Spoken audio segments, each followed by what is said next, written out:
आप सभी लोगों से कि कितने लोग यहाँ बाबा साहब को मानने वाले लोग हैं, कितने लोग बाबा साहब के विचारों पे चलने वाले लोग हैं, कितने लोग तथागत को मानने वाले लोग हैं और कितने लोग तथागत के विचारों पे चलने वाले लोग हैं। बहुत अच्छी बात है, सही। तो जब ये मसाल यात्रा शुरू की गई, इसकी शुरुआत नागपुर से हुई। AIF के बैनर तले आकाश लामा जी के नेतृत्व में पूजनीय भगवंत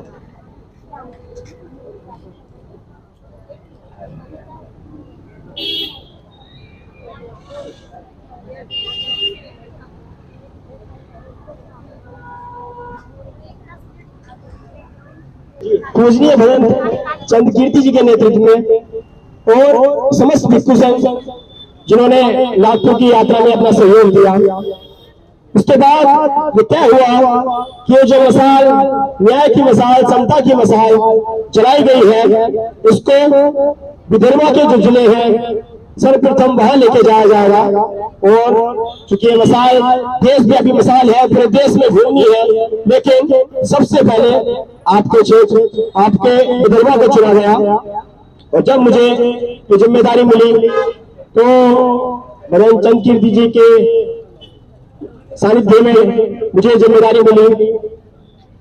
भगवान पंडित नागसेन जी के, नागधम रक्षित जी के सानिध्य में मुझे जिम्मेदारी मिली। तो मैंने इस जिम्मेदारी का बेड़ा उठाया, लेकिन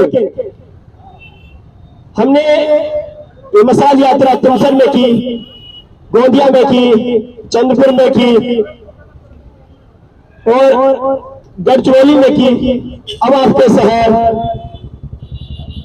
वर्धा में ये मसाल यात्राएं हुई।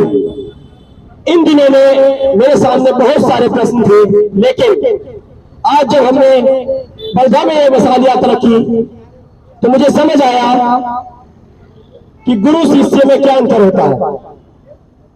मैं पिछले 4 दिन से बंते जी के साथ में अलग अलग शहर घूम रहा हूं। सभी ने अपना अपना प्रयास किया, लेकिन बंते जी के आने से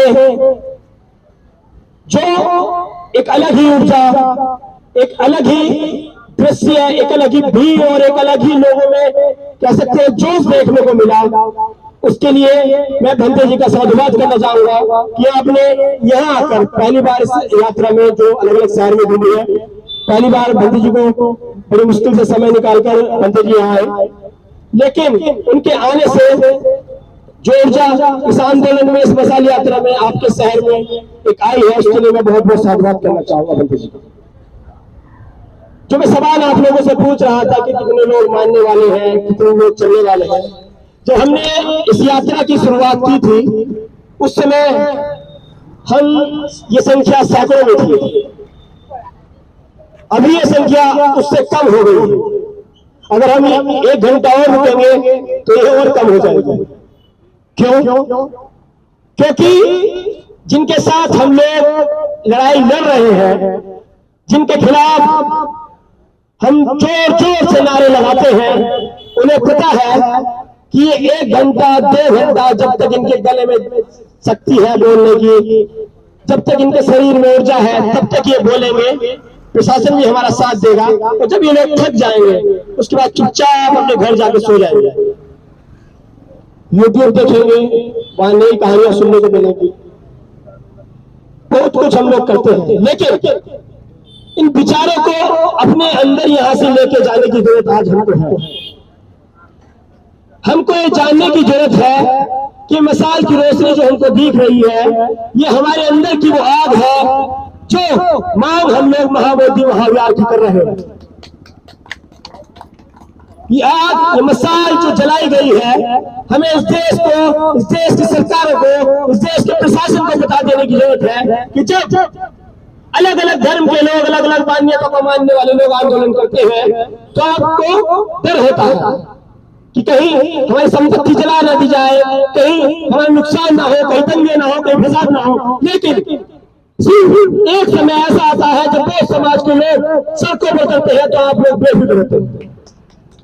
क्यों?